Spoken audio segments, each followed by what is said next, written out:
Silicon city ಬೆಂಗಳೂರಿನಲ್ಲಿ ಎಲ್ಲೆಂದರಲ್ಲಿ ಕಸದ ರಾಶಿ. ಒಂದ್ ಕಡೆ ರಸ್ತೆ ಗುಂಡಿಗಳದ್ದೇ ಕಾರ್ಬಾರು, ಮತ್ತೊಂದ್ ಕಡೆಗೆ ಕಸದ ರಾಶಿ. ರಾಶಿ ಕಸ ಈಗ ಸಾರ್ವಜನಿಕರ ಆರೋಗ್ಯಕ್ಕೆ ಹಾನಿಕಾರಕ. ಈ ಕುರಿತಂತೆ ಅಪ್ಡೇಟ್ ಸಿಗ್ತಾ ಇದೆ. ರಸ್ತೆ ಬದಿಯಲ್ಲಿ ಸೂಜಿ, ಸಿರಿಂಜ್, ಪ್ಲಾಸ್ಟರ್ಗಳು ಪತ್ತೆಯಾಗಿದೆ.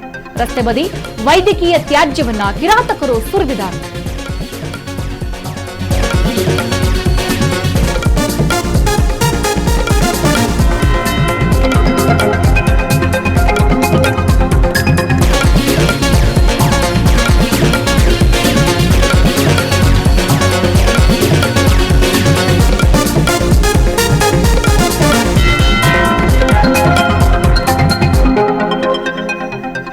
ಸಿಲಿಕಾನ್ ಸಿಟಿ ಬೆಂಗಳೂರಿನಲ್ಲಿ ಎಲ್ಲೆಂದರಲ್ಲಿ ಕಸದ ರಾಶಿ ಗಮನಿಸ್ತಾ ಇದ್ದೀರಾ. ಟಿವಿ ಸ್ಕ್ರೀನ್ ಮೇಲೆ ವಿಜುವಲ್ಸ್ ಅನ್ನ. ಒಂದ್ ಕಡೆ ರಸ್ತೆ ಗುಂಡಿಗಳದ್ದು ಕಾರ್ಬಾರ ಆದ್ರೆ ಮತ್ತೊಂದ್ ಕಡೆಗೆ ಈ ಕಸದ ರಾಶಿ ಹೇಳತೀರದ ಕತೆ ಇದು.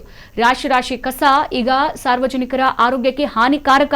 ರಸ್ತೆ ಬದಿಯಲ್ಲಿ ಸೂಜಿ, ಸಿರಿಂಜ್, ಪ್ಲಾಸ್ಟರ್ಗಳು ಪತ್ತೆಯಾಗಿರುವಂತದ್ದು. ರಸ್ತೆ ಬದಿ ವೈದ್ಯಕೀಯ ತ್ಯಾಜ್ಯವನ್ನ ಕಿರಾತಕರು ಸುರಿದು ಹೋಗಿದ್ದಾರೆ. ಗಮನಿಸ್ತಾ ಇದ್ದೀರಾ ಟಿವಿ ಸ್ಕ್ರೀನ್ ಮೇಲೆ.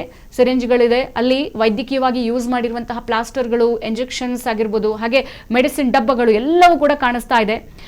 ಈ ತರದ ಕಸಗಳು ಇಲ್ಲಿ ಜನರಿಗೆ ಬಹಳ ಮಾರಕ. ನಡ್ಕೊಂಡು ಹೋಗುವಂತ ಸಂದರ್ಭದಲ್ಲಿ ಸಿರಿಂಜ್ ಅವೆಲ್ಲವೂ ಕಾಲಿಗೆ ತಾಗಿದ್ರೆ ಕತೆ ಏನು? ಅದನ್ನ ಯಾವ ತರದ ರೋಗಿಗಳಿಗೆ ಸಿರಿಂಜ್ ಬಳಸಿರ್ತಾರೋ, ಸೊ ಆ ರೋಗಗಳು ಈತನ ಕಾಲಿಗೆ ಚುಚ್ಚೋದ್ರಿಂದ ಅವನಿಗೆ ಇನ್ಯಾವ ತರದ್ದು ಕಾಯಿಲೆ ಬರುತ್ತೋ. ಸದ್ಯ ಈ ಪಲ್ಸ್ ಪೋಲಿ ಕ್ಲಿನಿಕ್ ವಿರುದ್ಧ ಈಗ ಬಹಳ ಆರೋಪ ಕೇಳಿ ಬರ್ತಾ ಇದೆ. ಇದು ಜನರಿಗೆ ಬಹಳ ಮಾರಕವಾದದ್ದು.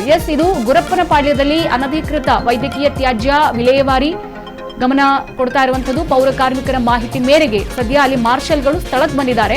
ಪೌರ ಕಾರ್ಮಿಕರು ಮಾಹಿತಿ ಕೊಟ್ಟರು, ನೋಡಿ ಕಸ ಹಾಕುವಂತ ಜಾಗದಲ್ಲಿ ಇಂಜೆಕ್ಷನ್ಸ್, ವೈದ್ಯಕೀಯವಾಗಿ ಯೂಸ್ ಇರುವಂತಹ ಅಲ್ಲಿ ಡಸ್ಟ್ ಇದೆ ಅಂದ ತಕ್ಷಣ ಮಾರ್ಷಲ್ಗಳು ಹೋಗಿ ಭೇಟಿ ಕೊಟ್ಟಿದ್ದಾರೆ. ವೈದ್ಯಕೀಯ ತ್ಯಾಜ್ಯದಲ್ಲಿ ಸಿಕ್ಕಂತಹ ಪ್ರಿಸ್ಕ್ರಿಪ್ಷನ್ ನಿಂದ ಕ್ಲಿನಿಕ್ ಸುಳಿವು ಸಿಕ್ಕಿದೆ. ಸದ್ಯ ಇದು ಪಲ್ಸ್ ಪಾಲಿ ಕ್ಲಿನಿಕ್ ಅವರದ್ದೇ ಕಿತಾಪತಿ ಅಂತ ಗೊತ್ತಾಗ್ತಾ ಇದೆ. ಸದ್ಯ ಈ ಕ್ಲಿನಿಕ್ ವಿರುದ್ಧ ಕಟ್ಟುನಿಟ್ಟಿನ ಕ್ರಮವನ್ನು ಕೂಡ ತೆಗೆದುಕೊಳ್ಳಲಾಗ್ತಾ ಇದೆ.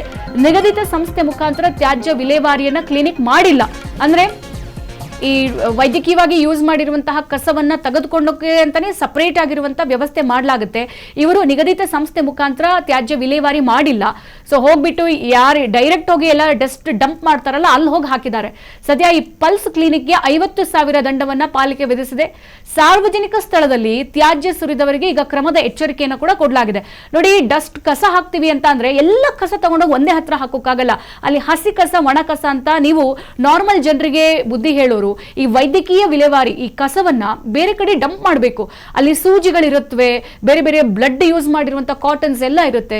ಮಕ್ಕಳು ಮುಡ್ತಾರೆ ಅಥವಾ ಓಡಾಡ್ಕೊಂಡು ಹೋಗುವಂತ ಸಂದರ್ಭದಲ್ಲಿ ಜನಸಾಮಾನ್ಯರ ಕಾಲಿಗೆ ಚುಚ್ಚಿದ್ರೆ ಅದು ಯಾವ ರೋಗಿಗೆ ಇಂಜೆಕ್ಷನ್ ಕೊಡ್ಲಾಗಿತ್ತು, ಯಾವ ರೋಗಿಯ ಬ್ಲಡ್ ಅನ್ನ ತೆಗಿಲಾಗಿತ್ತು, ಅವನಿಗೆ ಯಾವ ಕಾಯಿಲೆ ಇತ್ತು, ಇವು ನಡ್ಕೊಂಡು ಹೋಗೋರಿಗೆ ಚುಚ್ಚಿದ್ರೆ ಆ ರೋಗ ಅವನಿಗೆ ಬಂದ್ರೆ ಯಾರು ಹೊಣೆ ಇದಕ್ಕೆ?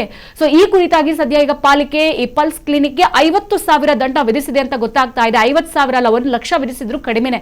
ಯಾಕಂತಂದ್ರೆ ಈ ತರದ ವೈದ್ಯಕೀಯ ತ್ಯಾಜ್ಯದಲ್ಲೂ ಬೇಕಾಬಿಟ್ಟಿಯಾಗಿ ಎಸಿತಾರೆ ಅಂತ ಅಂದ್ರೆ ಅವರ ಕ್ಲಿನಿಕ್ ಜೊತೆಗೆ ಅಲ್ಲಿರುವಂತಹ ವೈದ್ಯರಾಗಿರ್ಬೋದು, ಸಿಬ್ಬಂದಿ ಎಷ್ಟು ಜವಾಬ್ದಾರಿಯುತವಾಗಿ ನಡ್ಕೋಬಹುದು ಅನ್ನುವಂಥದ್ದು ಸದ್ಯ ಪ್ರಶ್ನೆ ಮೂಡ್ತಾ ಇರುವಂತದ್ದು. ಹಾಗಾಗಿ ಇದನ್ನ ತೆಗೆದುಕೊಂಡು ಹೋಗ್ಲಿಕ್ಕೆ ಅಂತಾನೆ ಬೇರೆ ರೀತಿಯಾದಂತಹ ಒಂದು ವ್ಯಾನ್ಗಳು ಇರುತ್ತೆ, ಅದಕ್ಕೆ ಆಯೋಜನೆ ಮಾಡಲಾಗುತ್ತೆ. ಇವರು ಅದಕ್ಕೆ ಹೆಚ್ಚಾಗಿ ದುಡ್ಡು ಕೊಡಬೇಕು ಅಥವಾ ಬೇಡ, ಡೈರೆಕ್ಟ್ ಹೋಗಿ ಕಸ ಹಾಕೋಲೆ ಡಂಪ್ ಮಾಡೋಣ ಅನ್ನೋ ಯೋಚನೆಯಲ್ಲಿ ಡಂಪ್ ಮಾಡಿದ್ರೆ ಗೊತ್ತಿಲ್ಲ. ಸದ್ಯ ಪಾಲಿಕೆ ಮಾತ್ರ 50,000 ದಂಡ ವಿಧಿಸಿದೆ. ಸಾರ್ವಜನಿಕ ಸ್ಥಳದಲ್ಲಿ ತ್ಯಾಜ್ಯ ಸುರಿದವರಿಗೂ ಕೂಡ ಕ್ರಮದ ಎಚ್ಚರಿಕೆಯನ್ನು ಕೊಟ್ಟಿದೆ.